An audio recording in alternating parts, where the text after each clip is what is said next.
Hello and welcome to this week's edition of the Glasgow Times Sports podcast, normally recorded in our studio at the Bishopbriggs Media Centre, currently recorded from our volunteers' homes. To keep in touch with us, use our social media platforms, Facebook, Instagram and Twitter, which are all at Q and Review. That's CUEANDREVIEW. Or get in touch via information@qandreview.com. That's information@CUEANDREVIEW.com. Please like and share our podcast and give us any constructive feedback. Evening Times Sport, March 8. Celtic could be impacted by new FIFA contract ruling. Report by Aidan Smith. Celtic could be impacted by new FIFA contract ruling amid Russia's invasion of Ukraine. Foreign players playing their football in Russia are now allowed to suspend current contracts and temporarily leave the country. Celtic fullback Balogun is currently in Russia with FC Ufa on loan, but he could be set to return to Parkhead given the current situation. Meanwhile, the Russian Football Union will appeal to the Court of Arbitration for Sport against the ban on its national teams and clubs from international competitions. FIFA and UEFA, the governing bodies of the World and European Games respectively, announced that Russian teams would be excluded from their events until further notice following the country's invasion of Ukraine. This means that Russia are banned from participating in this month's Men's World Cup qualifying playoffs and UEFA Women's Euro 2022 this summer. Spartak Moscow have also been removed from the Europa League. The RFU announced it will challenge this ruling in a single lawsuit against FIFA and UEFA.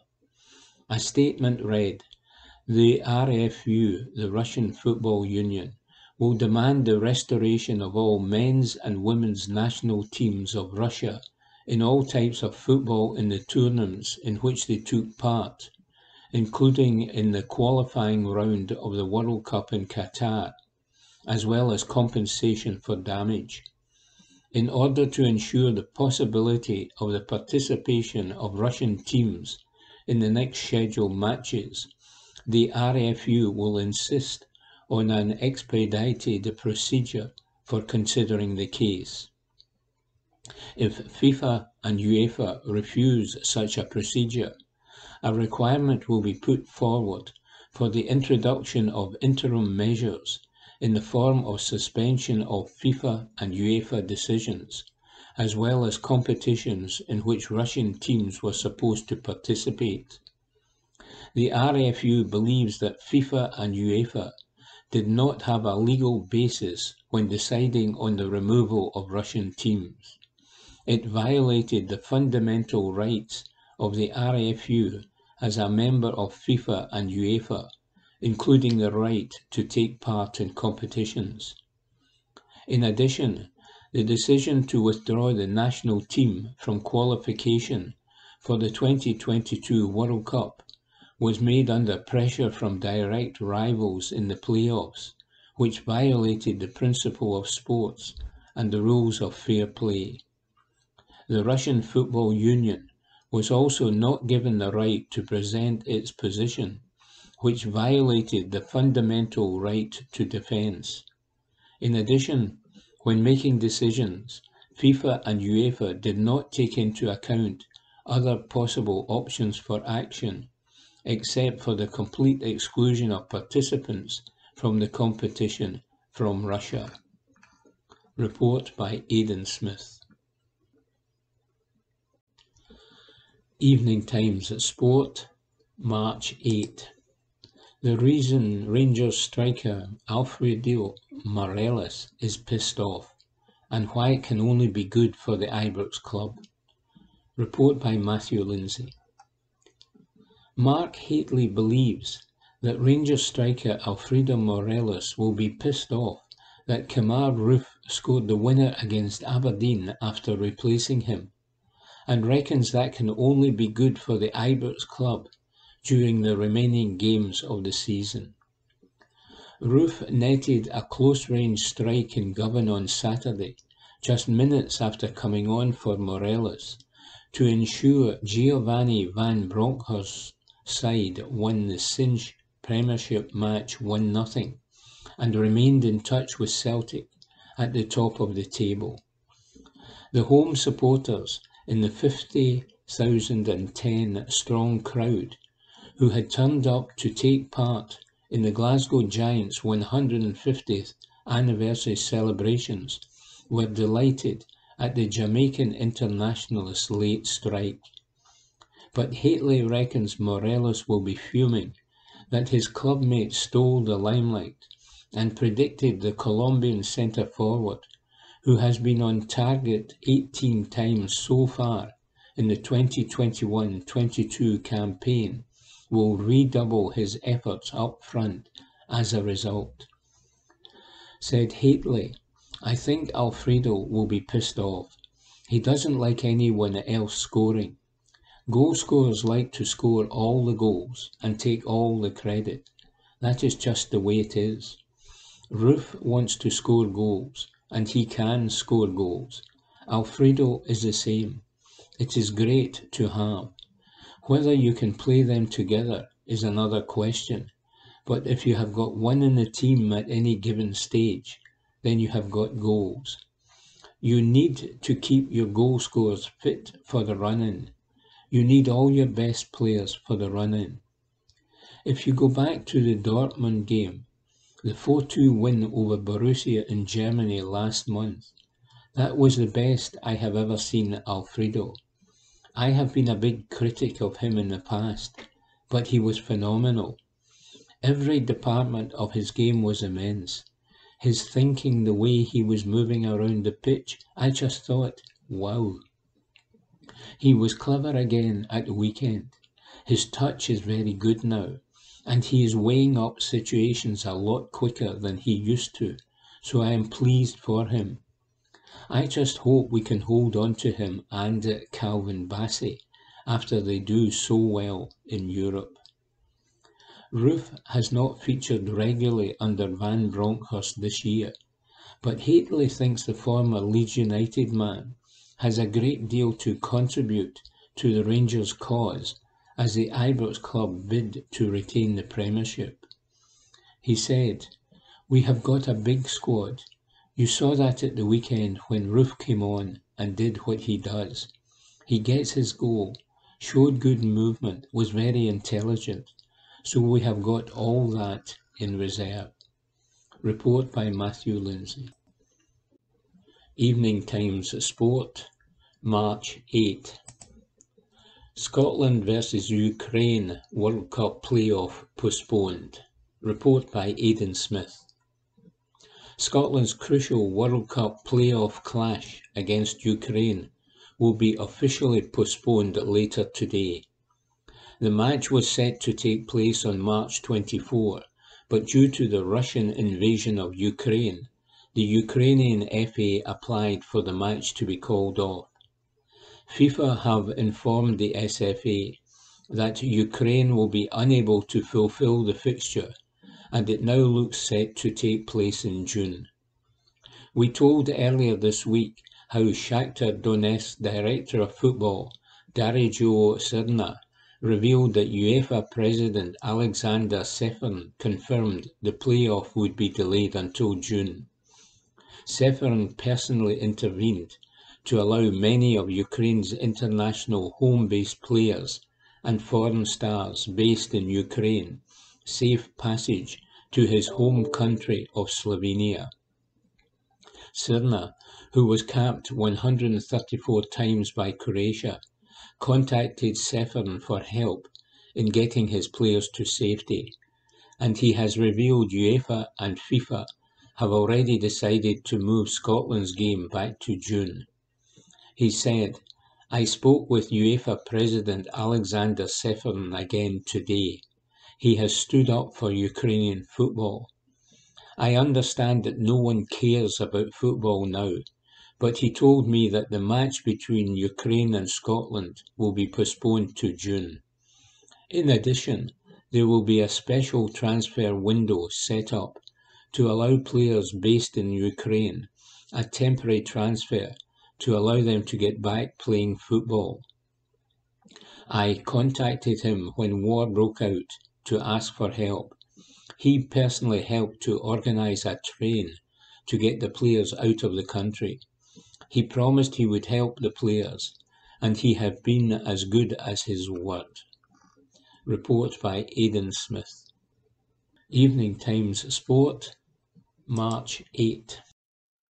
Scott Brown in talks to quit Aberdeen and could retire as a player. Report by Aidan Smith. Scott Brown is locked in talks with Aberdeen about terminating his contract, and reports have suggested that he could be set to hang up his playing boots. We told yesterday how former Celtic and Scotland captain Brown is considering an exit from Pittodrie after Stephen Glass's sacking. The 36-year-old moved to the Dons from Celtic last summer and was an important part of Glass's coaching team before the manager was relieved of his duties last month. The Daily Record now report that Brown is set to retire from playing as he explores further options as a coach. St Mirren manager Jim Goodwin was named as Glass's successor, and the Irishman dropped Brown from the matchday squad for Saturday's 1-0 defeat at Ibrox, sparking rumours of a fallout between the pair. There is yet to be any confirmation from the Pittodrie club, who are gearing up for a Premiership clash against Hibs in 2 weeks' time. Report by Aidan Smith. Evening Times Sport, March 9. Iain McCall pleased to chalk up another win. Report by James Kearney. Iain McCall was pleased to get another 3 points on the board as a late Partick Thistle goal proved decisive for the second time in 5 days as the Jags defeated Queen of the South 1-0. Said the Thistle boss, "The first half was really difficult. The rain really helped the pitch play a little bit better. The first half was just so hard for both teams. They had one half chance, we had a half chance, but the second half we should really score 3 or 4 goals. Some of the play was excellent, but we won and that's all that matters. I don't think anyone can begrudge us the win. We thoroughly deserved it. We go on to Saturday and it's another big game. It wasn't as if we had half chances. Alex Jacobiak was excellent tonight, and Brian Graham knows he should have scored. He's gutted. Cammy Smith had 2 great chances to score. We maybe need to be a bit more clinical, but listen, it's all about winning just now, and I'm not sure it will come down to goal difference. It was a big 3 points for us, there's no doubt about that. We have come a long way in a short period of time. After all the troubles that the club has come through, it's great to see our supporters. We can't really play the way we want to play in front of them because of the pitch, but you saw at the end, I think they were really thrilled with the way we played the second half, and really thrilled with the fact that we won the game." McCall added that he sees Kevin Holt, who popped up with a late winner for the second time in as many games, featuring prominently through the middle next season, after spending large spells of his debut campaign in red and yellow playing at left back. He said, "Holt has been a great signing for us. We knew he could play centre back or left back, but he is now. We might have to move him back to left back this season, but next season he will be left centre back whatever league we are in." The visitors enjoyed the better it during the game's opening exchanges, with the Jags a little slow out of the traps. The poor surface and heavy rainfall during the first half didn't exactly help matters, but there was no denying there was a hint of rustiness about McCall's men. Kevin Holt had to react quickly to head a goal-bound header off the line, and Rory Payton headed narrowly over, but Queens failed to make their dominance count as Thistle rode out the storm. As the game approached half-time, the home side began to exert some pressure of their own. Conor Murray shanked an effort wide from the edge of the area, and a few minutes later, Queen's keeper Joshua Ray produced a superb stop as he clawed away a Juan Alegria header from close range.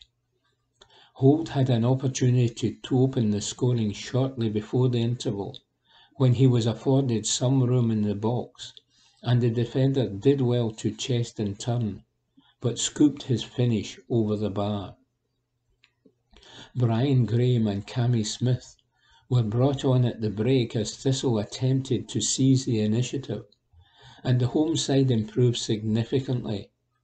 The latter went close twice within 10 minutes of entering the fray, but neither effort seriously troubled Ray.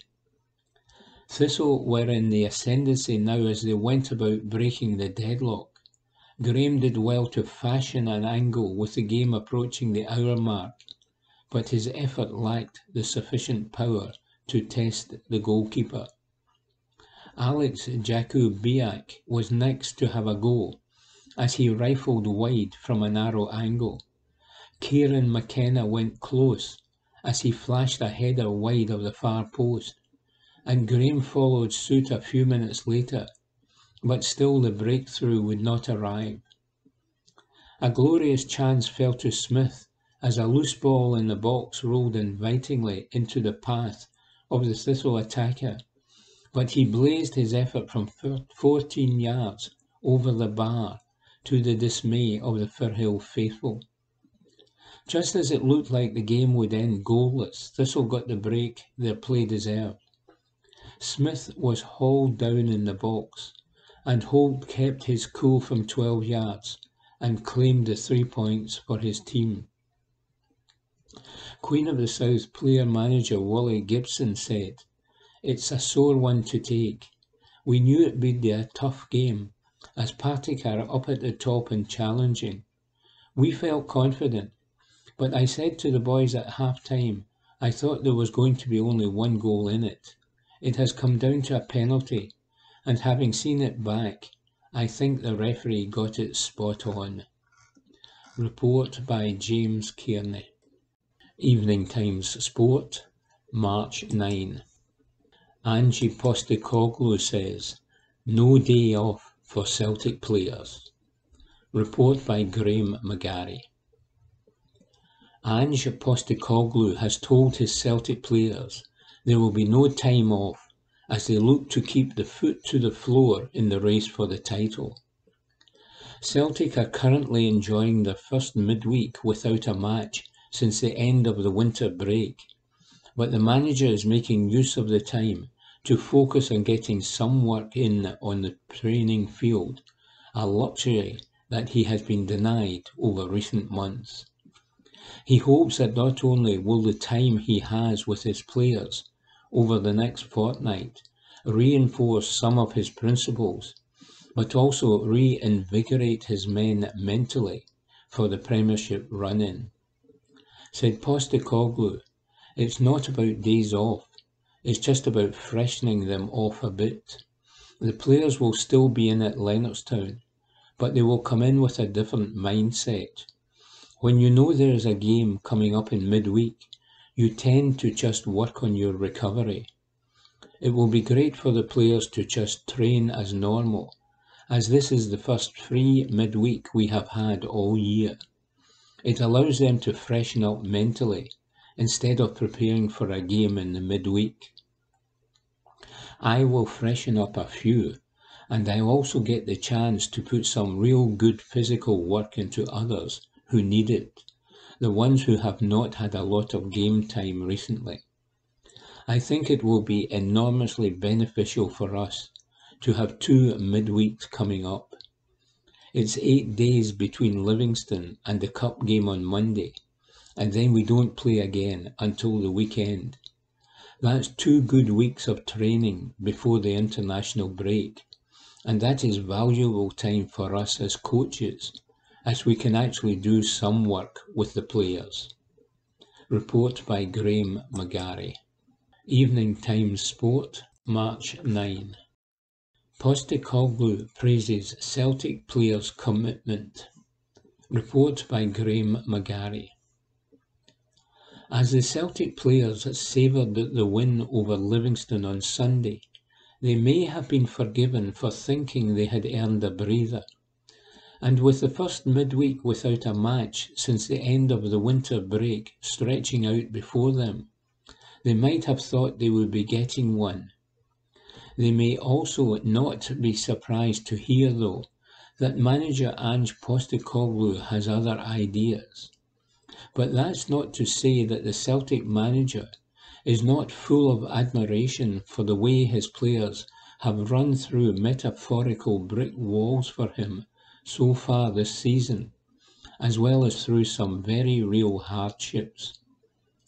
Captain Callum McGregor, for instance, pressed himself back into action ahead of schedule to take on Rangers, wearing a face mask to protect the double fracture of his cheekbone he suffered against Alloa just 10 days prior to that crucial game.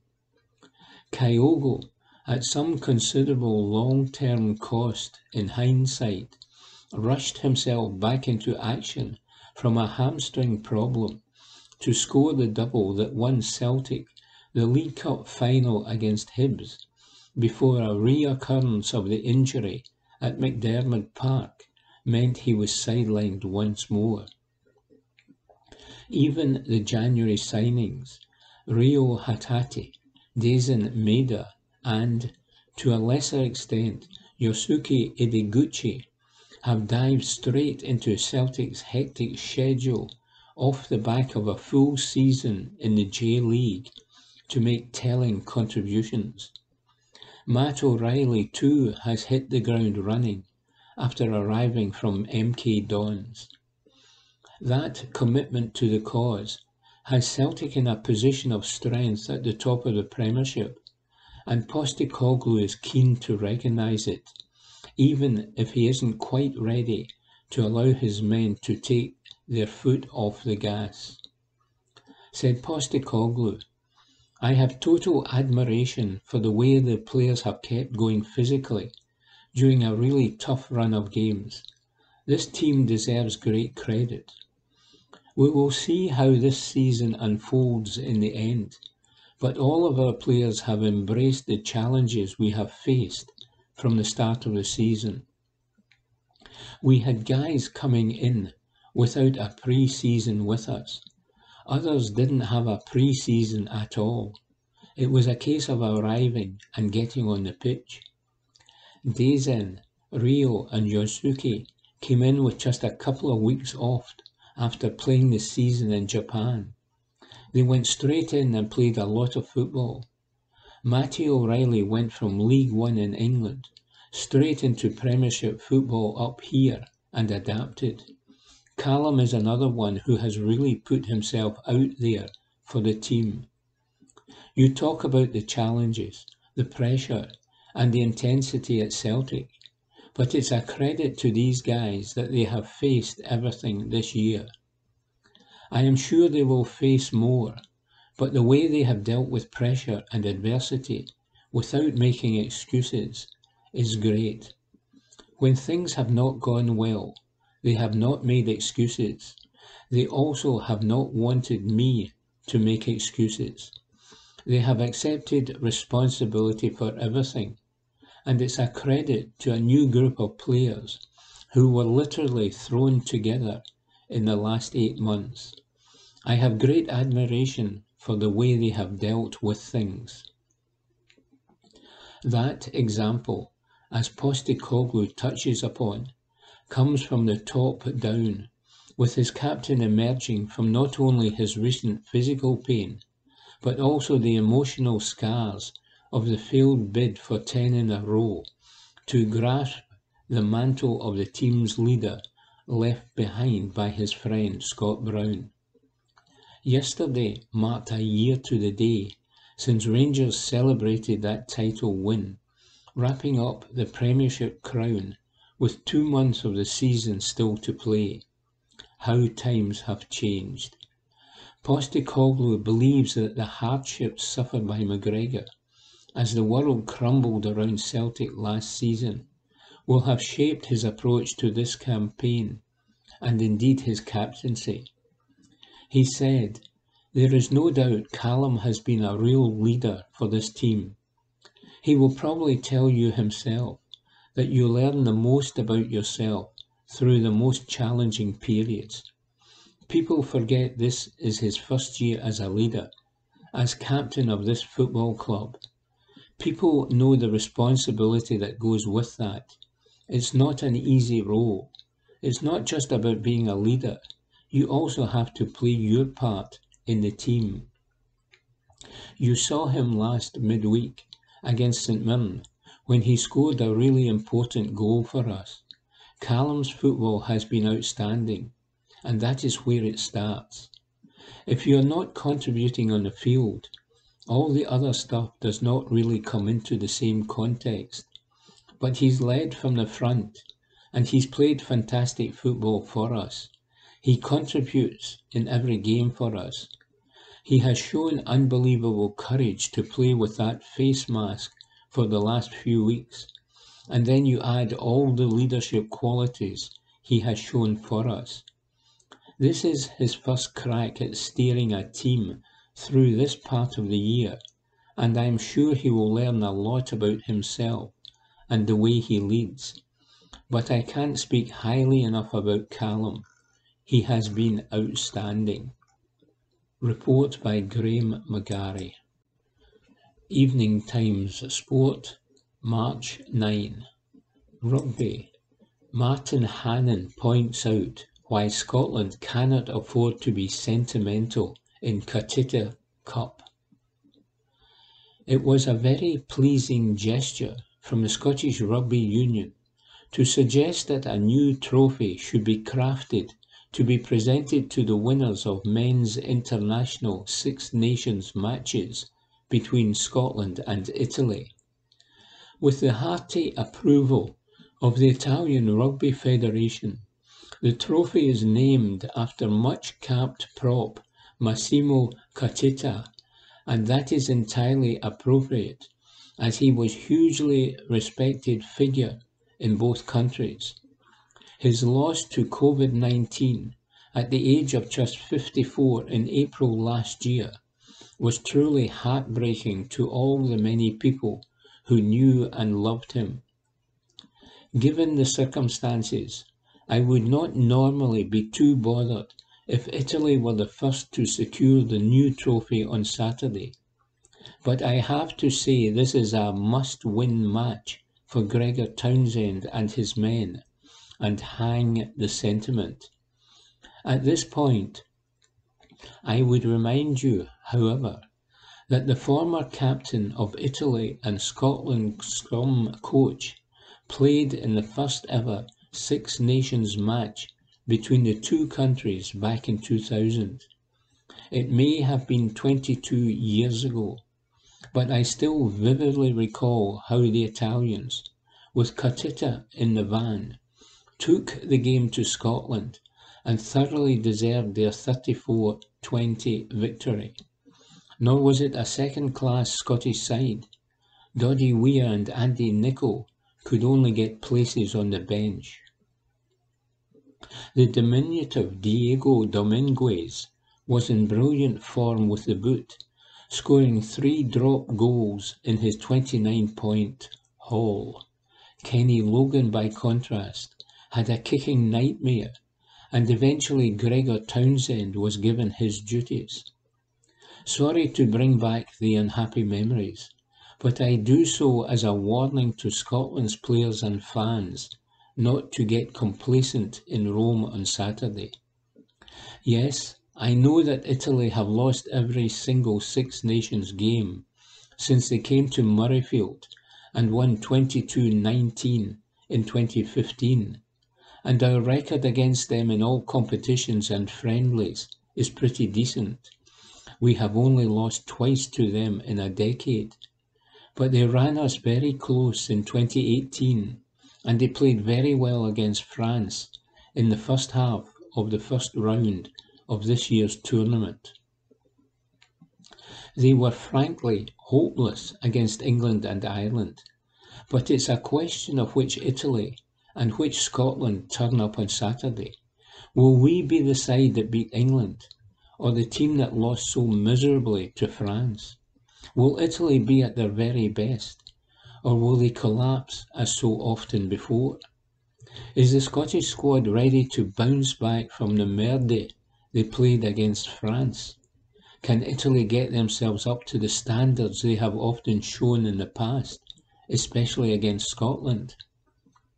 I do not know the answers to those questions, but I do say it's a must-win game on Saturday, because it's getting Scotland back on track that is most important, and that means winning the Massimo Cuttita Cup, preferably with plenty tries in a fine open game, where the referee Luke Pearce is barely mentioned. I'll have my say about the laws and referees after the tournament, but hopefully Saturday will just be about Scotland winning, and winning well. That's why indiscipline must be eradicated from the Scotland game plan. The referee cannot give penalties and cards if there has not been an offence committed. To win, you should nearly always play safe, but I hope Gregor Townsend does experiment with his selection.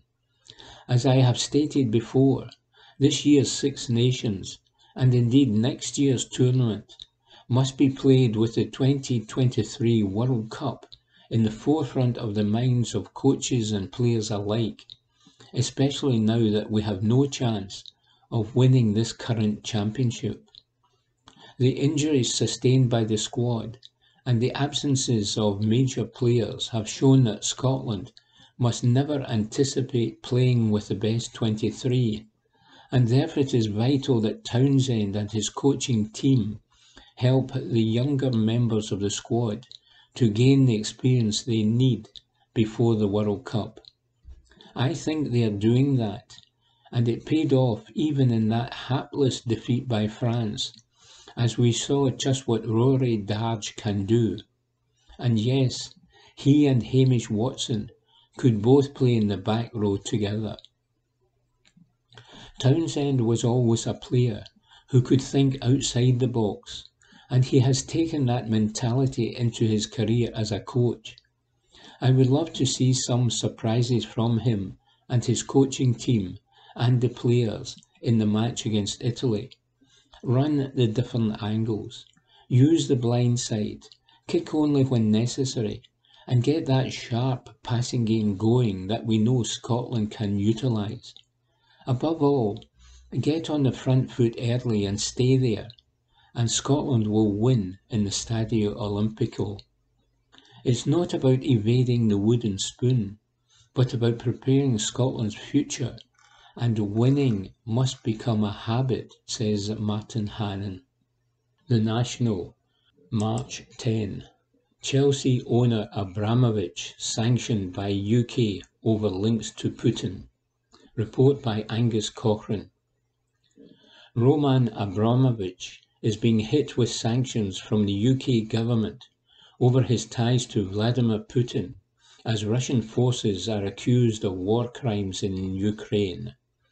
The Chelsea Football Club's owner's assets are to be frozen, and he is also facing a travel ban under updated sanction published today. The government document says he has had a close relationship for decades with the Russian president, something Abramovich has denied. It says this association has included obtaining a financial benefit or other material benefit from Putin and the government of Russia. Oleg Deripaska, an industrialist worth £2 billion, who has had close links with the British political establishment, is also hit along with 5 others in the updated sanctions list. Prime Minister Boris Johnson said, "There can be no safe havens for those who have supported Putin's vicious assault on Ukraine. Today's sanctions are the latest step in the UK's unwavering support for the Ukrainian people. We will be ruthless in pursuing those who enable the killing of civilians, destruction of hospitals, and illegal occupation of southern allies." Putin is being accused by Ukrainian President Zelensky of genocide in Ukraine following a string of attacks on civilian populations. The UK sanctions throw into doubt Abramovich's sale of Chelsea. The 55-year-old club put the club up for sale on March 2 in the wake of Russia's continued invasion of Ukraine. Abramovich has owned Chelsea since 2003 and has always staunchly denied any current political links to Russia's ruling elite. Chelsea will be given a special licence to continue operation, but the sale of the Stamford Bridge club is now on hold. The shape of Chelsea's long-term future has naturally been thrown into doubt, but government ministers were quick to insist any damage would be limited. Culture Secretary Nadine Dorries announced on Twitter, "Our priority is to hold those who have enabled the Putin regime to account. Today's sanctions obviously have a direct impact on Chelsea and its fans. We have been working hard to ensure the club and the national game are not unnecessarily harmed by these important sanctions. To ensure the club can continue to compete and operate, we are issuing a special licence that will allow fixtures to be fulfilled, staff to be paid, and existing ticket holders to attend matches, while crucially depriving Abramovich of benefiting from his ownership of the club. I know this brings some uncertainty, but the government will work with the league and clubs to keep football being played while ensuring sanctions hit those intended. Football clubs are cultural assets and the bedrock of our communities. We are committed to protecting them." British billionaire Nick Candy was the latest high-profile business magnate to throw his hat into the ring for Chelsea's sale amid a host of suitors for the Champions League holders. Swiss tycoon Hans-Jörg Wyss and American investor Todd Boehly were also in the running, with more than 10 credible parties understood to have been compiling bids. The Chelsea squad will continue to prepare for their Premier League clash at Norwich as normal, but everyone at the club will now set about examining the details of the current situation. Report by Angus Cochrane. Evening Times Sport, March 10. Livingston coach hits back at claims he's angling for Celtic job. Report by Iain Payton. Livingston coach Marvin Bartley has rejected a claim that he's angling for a position at Celtic. The Lions' number 2 was speaking on radio last night as he praised the job Ange Postecoglou has done since arriving in Glasgow. The Hoops finally ended their Tony Macaroni hoodoo last week as they defeated the European football hopefuls 3-1 in West Lothian. Speaking on Clyde's Super Scoreboard, former Hibs star Bartley was fulsome in his praise for Postecoglou and the way Celtic play. This bizarrely led to one fan speculating that this must mean Bartley wanted a job at Celtic. The Twitter user wrote, Bartman 1 angling for a job at Parkhead, with that sycophantic gushing about Ange. But Bartley was having none of it, replying directly to the tweet he posted. Why can't somebody give credit to a team, manager or player, and it just be that? Whenever I work as a pundit, there is no angle, just the way I see it. More than happy to have a discussion as to why you think I'm wrong, and that will continue, my friend.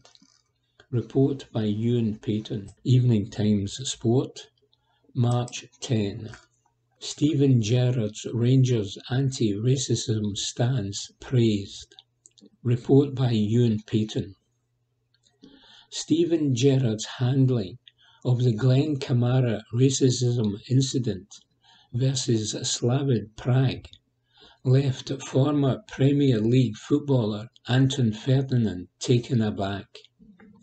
Rangers ace Kamara was disgustingly called a monkey by Andrzej Kudala almost 1 year ago when Slavia defeated the Ibrox side in the Europa League.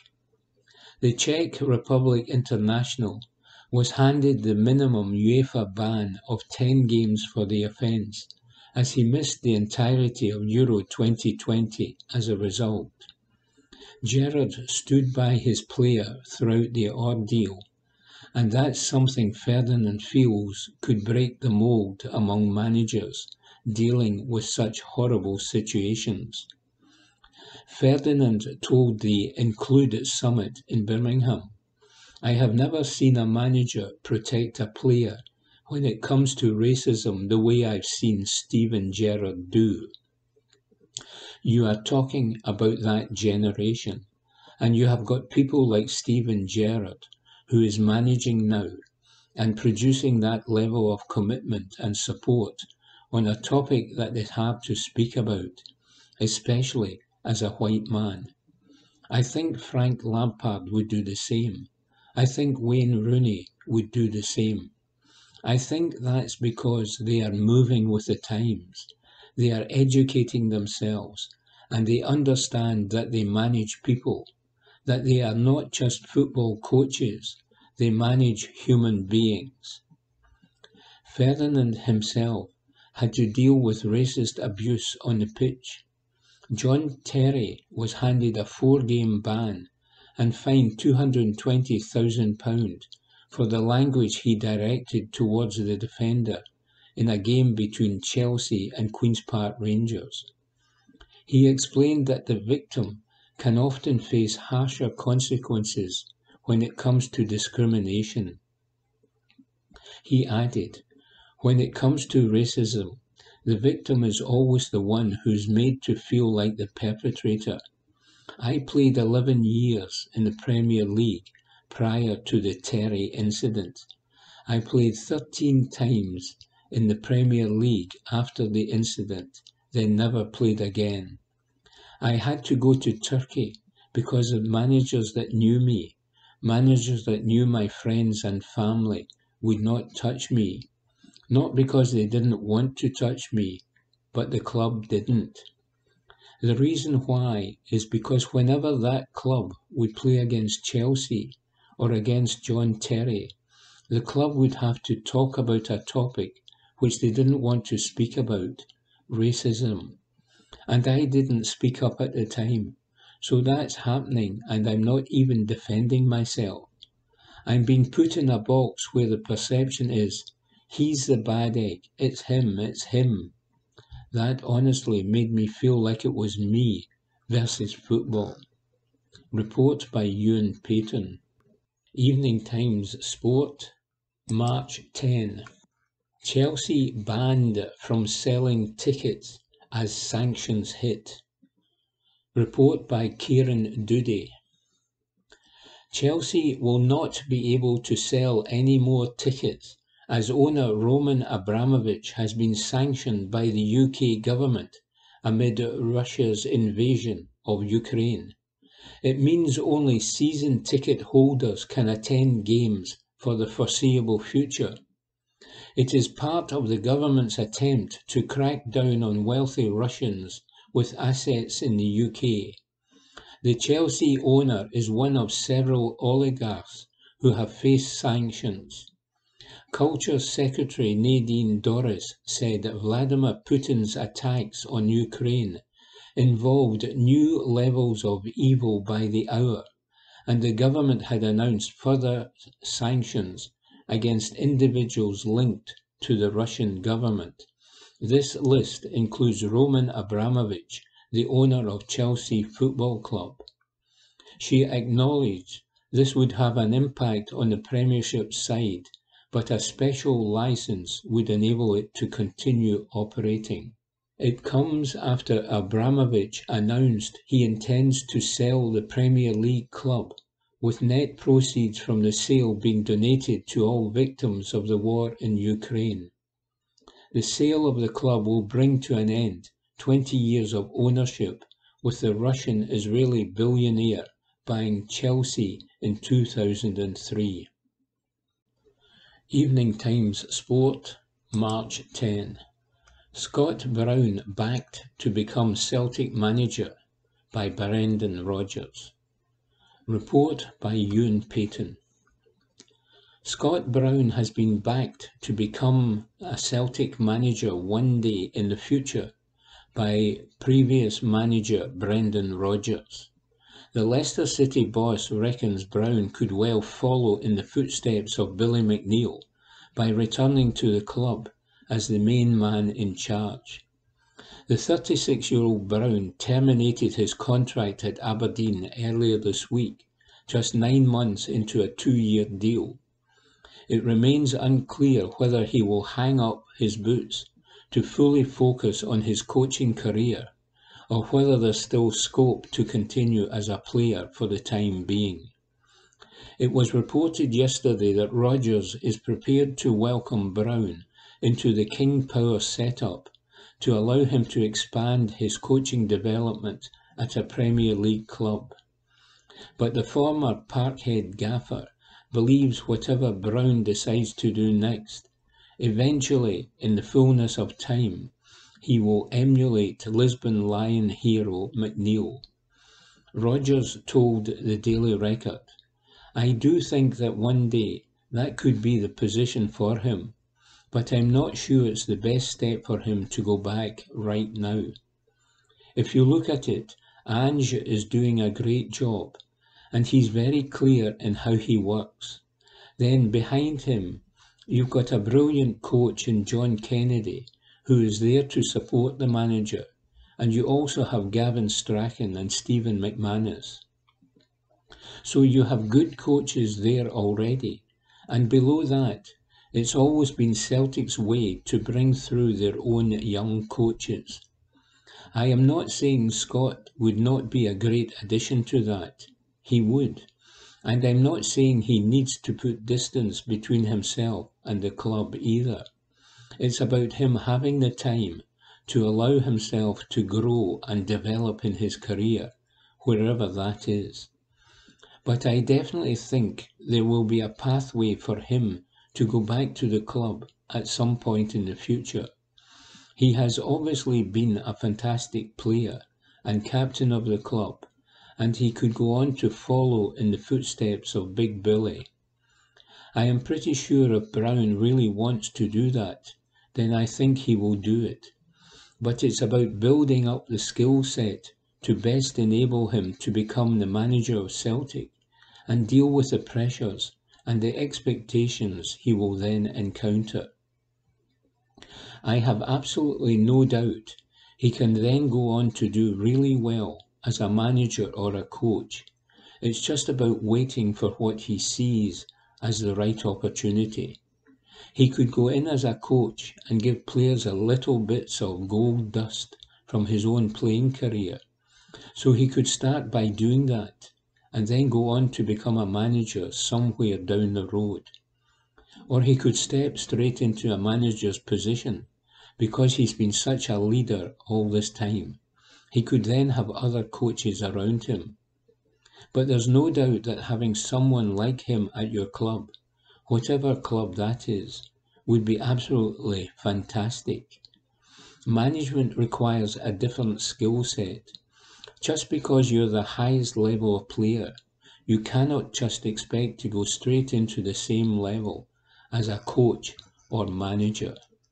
Report by Iain Payton. Evening Times Sport, March 11. Balogun makes Rangers goal admission after stunning win. Report by Chris Jack. Leon Balogun was relieved to see his stunning header hit the net as he gave Rangers breathing space against Red Star Belgrade. The champions stormed into a commanding first-half lead at Ibrox as James Tavernier converted from the spot and Alfredo Morelos fired home from close range. But it is Balogun's fine nodded effort that could prove decisive, as he rose well to meet a Tavernier corner and beat keeper Milan Borjan shortly after the break. Balogun said, "Tactical discipline and the flexibility to adjust is so important. We had a really good match plan and we executed it to a T. For me, it's all about preparation and in-game management. We did a little adjustment at half-time and even during the game. We always get instructions from the side, and it's just perfect teamwork in that sense, and a great managerial job as well. I thought the header was looking good. I was a bit scared when the goalkeeper got there, but without sounding arrogant, I guess it was a really good contact, and the header was just too strong, and I'm obviously really pleased that it went behind the line." Report by Chris Jack. Evening Times Sport, March 11. Boxing. Dean Sutherland aiming for lucky number 13. Report by Graham McPherson. Having achieved one of his 2 boxing dream goals already this year, Dean Sutherland will this evening look to take another step closer to reaching the other. The Aberdonian has given up his day job as an electrician to commit full-time to boxing, with a view to one day become British and/or Commonwealth welterweight champion. The undefeated Kynoch boxing fighter will look to make it a lucky 13th victory in succession when he steps into the ring at the Beach Ballroom to take on fellow Scot Corey McCulloch in what should be a captivating contest. Not having to fit in training and recovery around his working hours has made a significant difference in his preparation for this fight, and the 23-year-old believes a raucous hometown audience, as well as those watching at home on Fight Zone, will see a fighter ready to take his career to the next level. He says, "Since the start of 2022, I have been a full-time athlete, and it's been fantastic. It's made a huge difference, not just with my training, but also with my recovery and the mental side of things too. It's great just not being rushed off my feet 24/7. The biggest thing is actually having the time to properly rest. Maybe go and get a sports massage, or a bath, or just take the time after a session to have a proper stretch off. And that's all made a massive difference. I'm loving the whole new lifestyle, and it's got me in the best shape possible for this fight. It's also given me a better balance and given me a social life too. They say a happy fighter is a dangerous fighter, and I think we're going to see that on the night."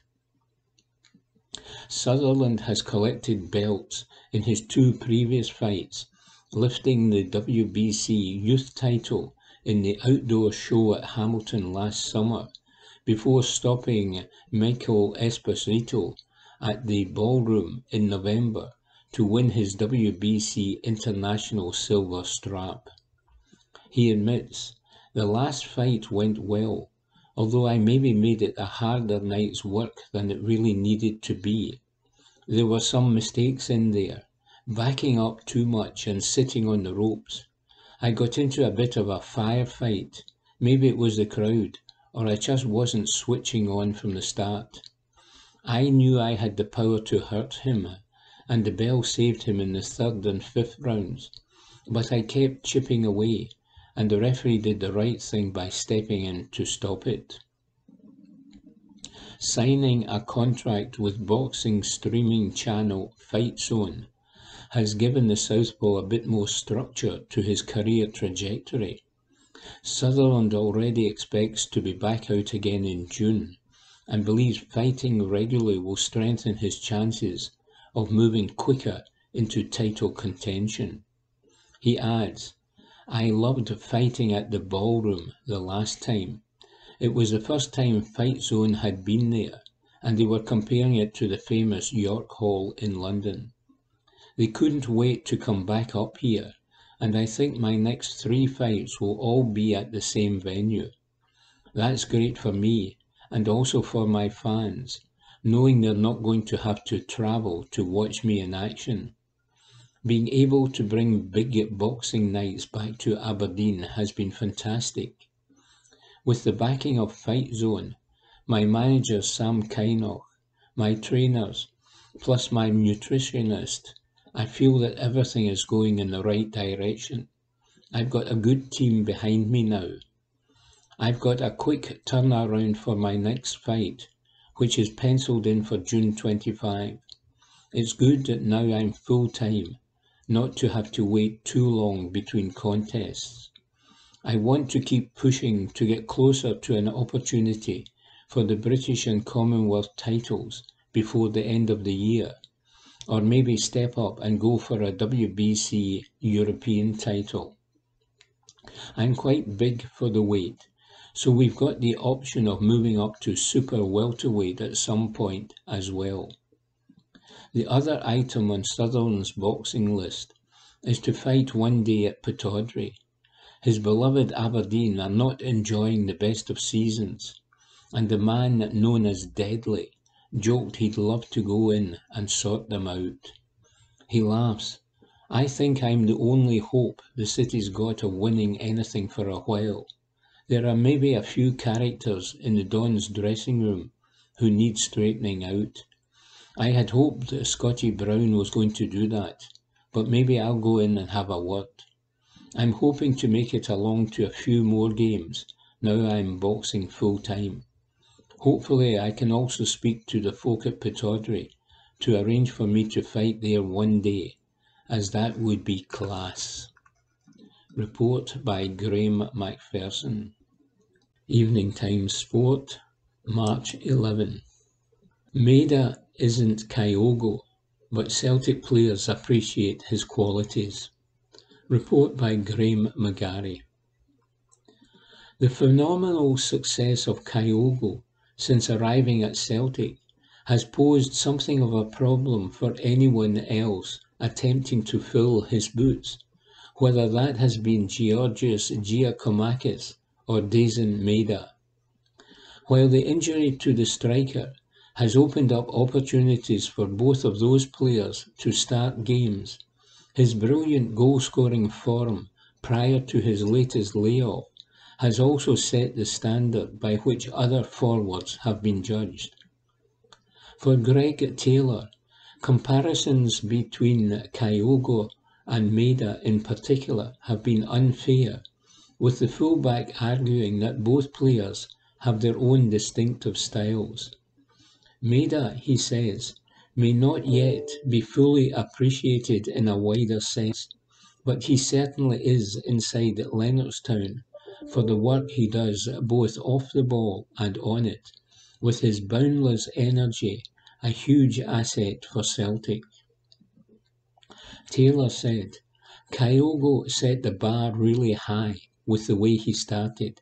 He has been unbelievable, and we can't wait to have him back. But I think Daizen has done really well for us. A lot of his work goes unnoticed. The way he presses and creates chances out of nothing is a midfielder and defender's dream. He works so hard for the team. Believe me, he's very appreciated. All of us in the building are all grateful to have him.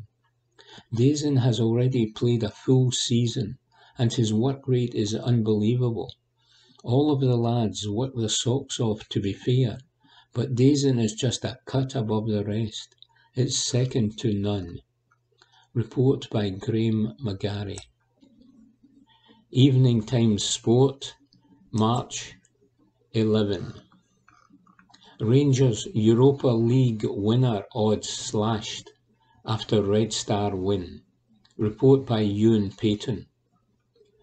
Rangers' odds on winning the Europa League have been slashed following their huge 3-0 win over Red Star Belgrade last night. Giovanni van Bronckhorst was keen to stress that it was only half-time in the last 16 tie. However, there is no doubt that the goals from James Tavernier, Alfredo Morelos and Balogun have earned Rangers a big advantage going into next Thursday's second leg in Serbia. The first leg victory has certainly fired the Ibrox side into a great position to make the last 8 of the competition. So it is only natural that wondering eyes are starting to look further ahead, with fans dreaming of a trip to Seville come May 18. Following last night's game, as well as knocking out Borussia Dortmund in the last 32, bookmakers have cut the odds on Rangers winning the whole thing. Betfair have slashed the Light Blues odds from 25-1 down to 14-1. Van Bronckhorst's side were 150 to win the competition at the start of the knockout stages. But while the bookies are taking notice of Rangers' progress, the Ibrox side are still 2-1 underdogs to win their second leg clash in Belgrade.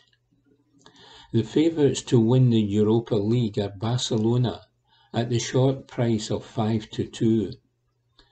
Leipzig and Seville follow closely behind at 4-1 and 5-1 respectively. Atalanta and Lyon are the only other two sides with a shorter price than Rangers, with the Italians 15-2 and the French outfit available at 10-1. West Ham are out at 16s. Bayer Leverkusen are on 22-1 and Real Betis are on 25-1. Betfair spokesperson Sam Rossbottom said, "Another famous European night in Glasgow saw Rangers take a huge step in booking their place in the Europa League quarter-finals by easing past Red Star Belgrade. Giovanni van Bronckhorst's men have moved from 25-1 to 14-1 to win the tournament overnight, while Barcelona remain the 5-2 favourites to go all the way." Report by Iain Payton. Evening Times Sport, March 11. Van Bronckhorst issues warning to his players. Report by Matthew Lindsay. Giovanni van Bronckhorst has issued a warning to his Rangers players in the wake of the resounding 3-0 win over Red Star Belgrade in the first leg of their Europa League last 16 double-header at Ibrox. A James Tavernier penalty and an Alfredo Morelos goal in the first half and a Balogun header in the second secured a comfortable triumph for the Scottish champions over their Serbian rivals. However, Van Bronckhorst felt that Dejan Stankovic's team, who had 3 goals disallowed for offside during the 90 minutes, posed a serious threat going forward. He knows the Glasgow club, who were awarded an early penalty after a VAR review, will have to perform well again in the rematch in the Rajko Mitic Stadium next Thursday evening to secure a place in their first European quarter-final since 2008. He said, "It was a tough and demanding game. There was so much happening throughout the whole game, but, of course, I am happy with the result. We played really well. If you saw the game, you would think more goals were in it, also for them. We did really well. The second half was going really well. We had to change some tactics at half-time, and it worked out well, so I am really happy. We go to Belgrade next week. It is going to be hard, maybe harder than today, but we have a 3-goal difference to take with us. But this tie is not over yet." Van Bronckhorst brushed aside a question about Rangers, who beat tournament favourites Borussia Dortmund in the knockout round play-off last month, going all the way in the Europa League this season. He said, "We are just taking it game by game. People talk about the Dortmund game, but that game is history now, and we are playing against a new team. I think Red Star Belgrade are very strong, as I said before. They are here for a reason, and I am happy with the result we have. But this tie is not over yet. We can be happy with the performance, but next week we have to be there. The environment they have over there is similar to the environment we have here, so we have to be ready. But we park Europe for the moment and prepare for Dundee on Sunday now. We will think about Red Star again on Monday. When you look at the results in this competition, there aren't many goals, so to score 3 goals against a team like Red Star is a great performance. But like I said, after we played Dortmund away, we're only halfway. If we are there next week, we will have a big chance to go through to the next round.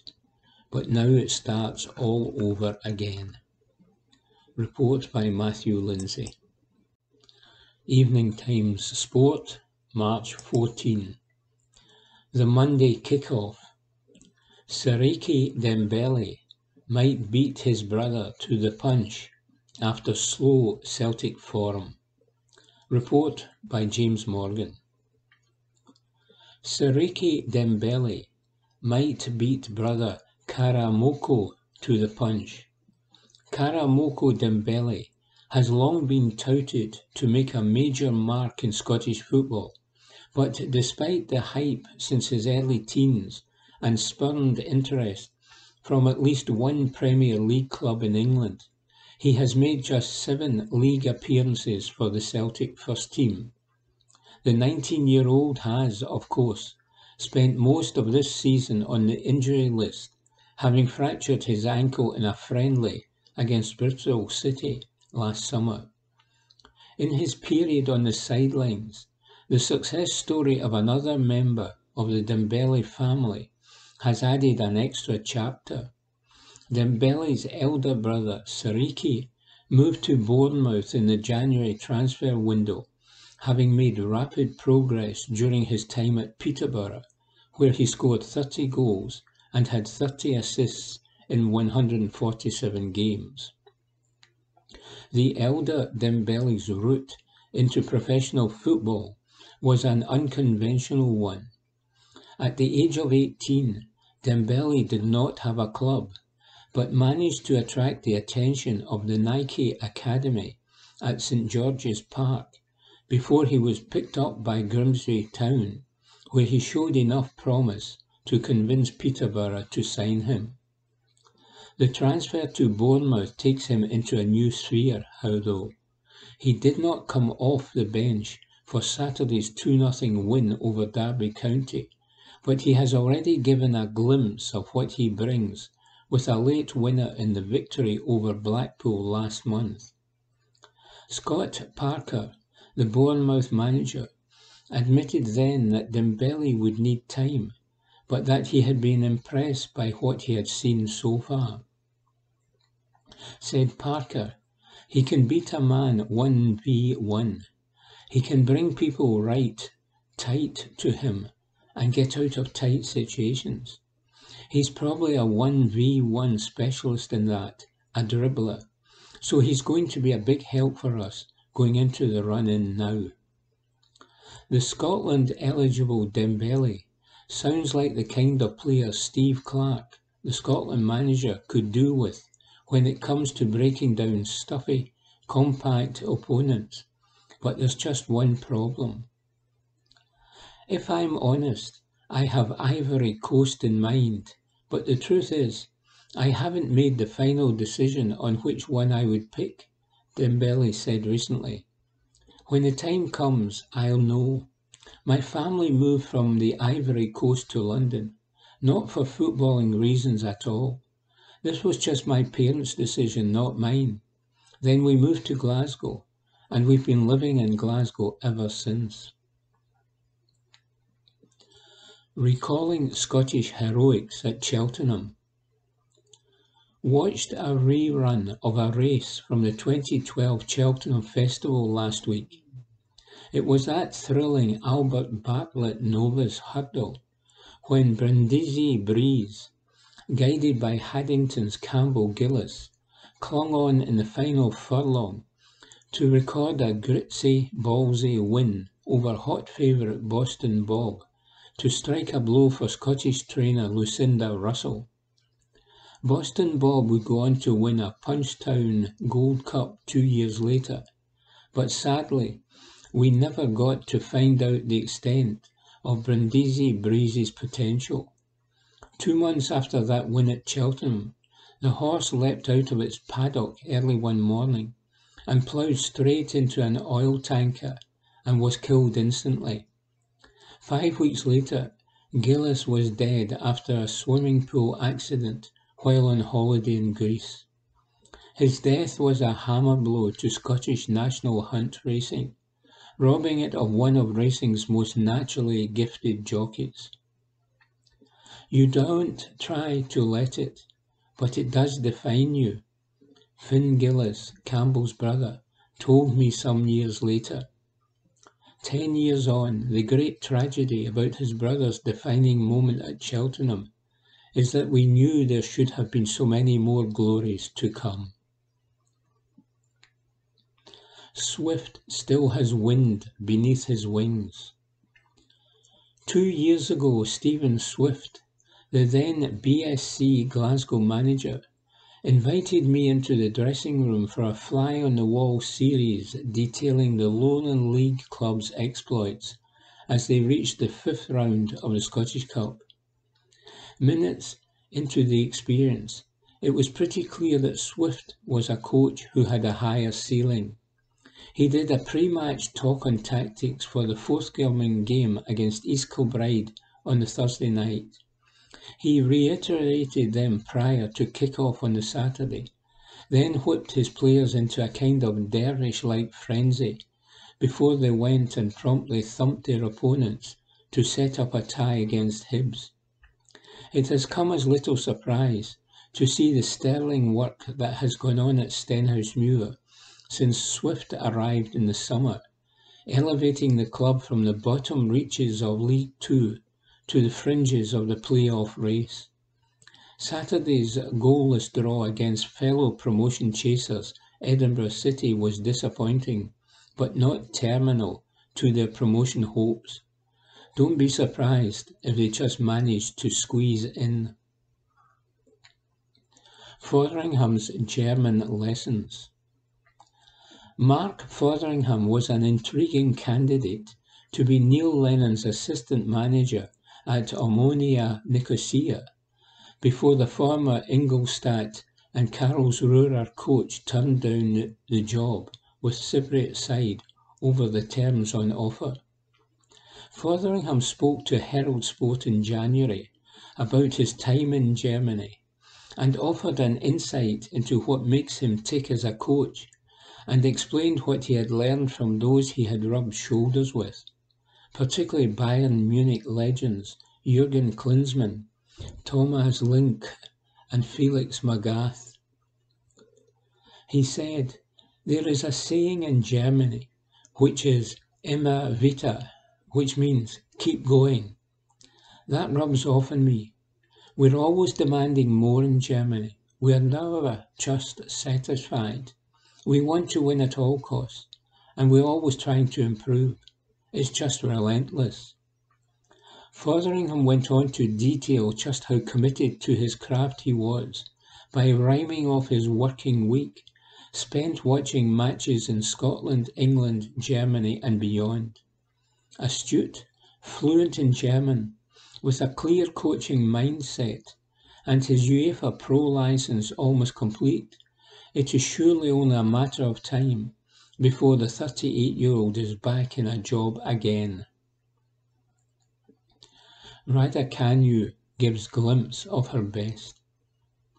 It's great to finally see Emma Raducanu recapturing some of the form that took her to United States Open glory back in September. The big fear since the British tennis star achieved the feat is that the weight of expectation placed on her shoulders might cause her to crumble. Certainly, her performances have not been entirely convincing. She had 3 wins out of 6 since capturing her Grand Slam at Flushing Meadows, and exited the Australian Open at the start of the year in disappointing circumstances. At Indian Wells this week, though, she has shown that she might be starting to find something akin to her best form. There have been plenty of distractions for Raducanu in the last 6 months, having become the face of Dior, Tiffany's and Evian water. Some experts have tried to claim that these sponsorship deals have taken her focus off her sport, but there has been plenty of unwanted attention too, not least concerning the recent stalking case in which Amrit Magar, who repeatedly turned up at the tennis star's home, was given a 5-year restraining order and 200 hours of community service. 41. The number of games it took Benny Banningham to score his first senior goal, having made appearances for Everton, Derby County, Wigan Athletic and Hearts. Given that he had scored just 1 goal for Everton's under-18s and under-23s, it could be some time before Hearts fans see another from their Congolese midfielder. Report by James Morgan. Evening Times Sport, March 14. Alfred Morelos has boosted transfer value yet again. Report by Iain Payton. Rangers star Alfredo Morelos has firmly put himself back in the shop window with his recent impressive performances. That's according to former Celtic attacker Chris Commons. The ex-Scotland star reckons the Colombian has recovered his transfer value of late, particularly with his goals in the Europa League. That said, Commons does not think a new contract at Ibrox for their star striker can be ruled out, with just over a year left on his current deal. While the player deserves plenty of praise for his form, Commons also pointed to the Rangers coaching staff for their part in his upturn in performances. He wrote in the Daily Mail, "When you look at the transformation in Morelos, some things are obvious. He is playing much higher up the pitch now as a genuine number 9, rather than the deeper role he played under Gerrard. He also looks much fitter and more focused than the player who had appeared so disillusioned and disinterested towards the end of the Gerrard reign. But some things are perhaps more difficult to see. I just wonder what effect Van Bronckhorst and perhaps, more tellingly, Roy Mackay have had behind the scenes. They say that football is a universal language, but clear communication is key. Van Bronckhorst and Mackay both speak fluent Spanish, something which is bound to be a big help to Morelos. Van Bronckhorst spent 4 years at Barcelona, whilst McCall was a goal-scoring machine at Deportivo La Coruña before getting his big move to Bayern Munich. Particularly in the case of McCall, I think his influence on Morelos has been massive. Morelos is now under the guidance of a man who was among the very best strikers in the business. He is now playing as a proper penalty box poacher, while retaining all of the link-up play he had developed in Gerrard's system. McCall knows what it's like to score big goals in Europe. He still holds the record for the fastest ever Champions League goal scored after just 10 seconds for Bayern Munich against Real Madrid. On his day, he was one of the most lethal strikers in Europe. If he is imparting some of that wisdom and experience onto Morelos, then Rangers can only benefit. Morelos was an animal against Red Star. After doing what he did to Dortmund and Hummels, it was so impressive to see him back it up with another big performance. Sustaining that form from now until the end of the season will obviously be key to Rangers' title chances. Even with just a year left on his contract, he could attract a big money bid from abroad or down south in the summer. Not quite in the same region as what Celtic got for Moussa Dembele and Kieran Tierney, but maybe somewhere around the £10 to £15 million bracket. With just 12 months left to go on his contract last summer, Odsonne Edouard was in the same position, and Celtic sold him for £14 million. That's the sort of money Rangers could be looking at if Morelos maintains this form, which is a hell of a lot more than they looked like they could get for him just a few months ago.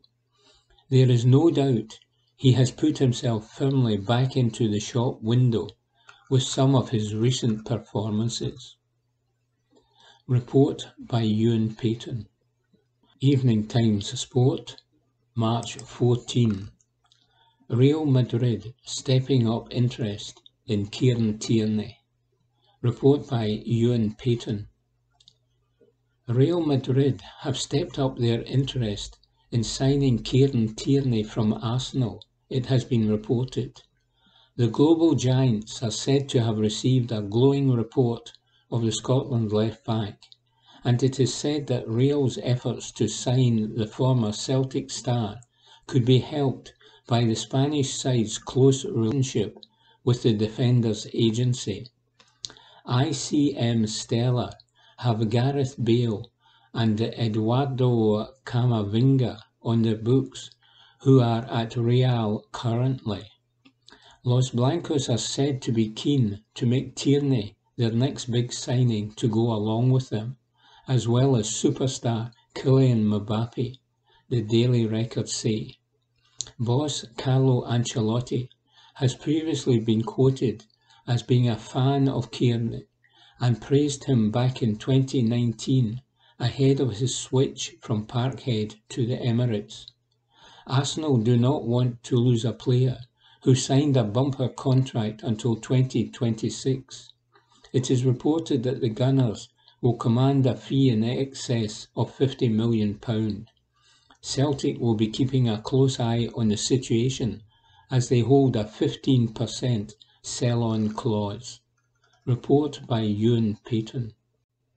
Evening Times Sport, March 14. Conor Ronan says he would swap Wondergoal for St Mirren's semi-final chance. Report by Graham McGarry.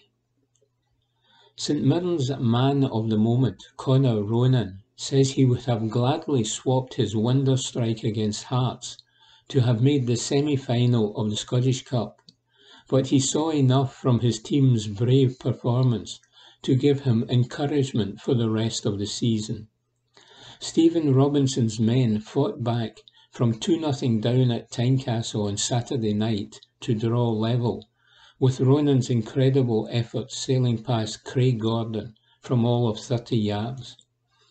It wasn't ultimately enough to take the Saints to Hampden though, with Hearts hitting back to win 4-2, and Ronan said his goal was irrelevant after his side was sent crashing out of the tournament.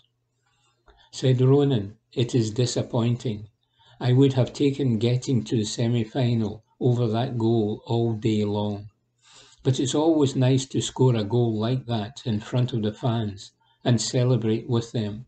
It would just have been so much better if it counted for something. We were putting on a bit of pressure at that time. We had a couple of corners and a long throw-in, and it was about keeping the pressure on them. The goal arrived, and we just needed to see out the next 10 or 15 minutes to absorb the pressure. When they got the third, we needed to go and chase the game again, and with the attacking players they have, they are always going to be dangerous on the counter." The first half was a big positive. We were unlucky to be 2-0 down. It took their 2 goals for us to start playing, and then we dominated. Eamon Brophy got the goal and gave us confidence to push on, and we finished the half strongly. We never came out for the second half though. Maybe we were a bit leggy after all the pressure we put on them. They just seemed to be getting out, and we couldn't take the pressure any longer. Despite the setback, Ronan is thoroughly enjoying life at St Mirren on loan from Wolves, and he is keeping an open mind on his future. He said, "I still have a contract at Wolves. I will obviously have a think and a chat with Wolves, but I have loved my time here. The fans have taken to me from day one, and this has probably been my best spell in football. I have had a few loans at different places, but this is the one I've enjoyed the most so far. Has there a chance of keeping me? Possibly." Report by Graham McGarry. And that was this week's Glasgow Times Sport podcast, normally recorded in our studio at the Bishopbriggs Media Centre, currently recorded from our volunteers' homes with the publisher's kind permission. Thanks for listening.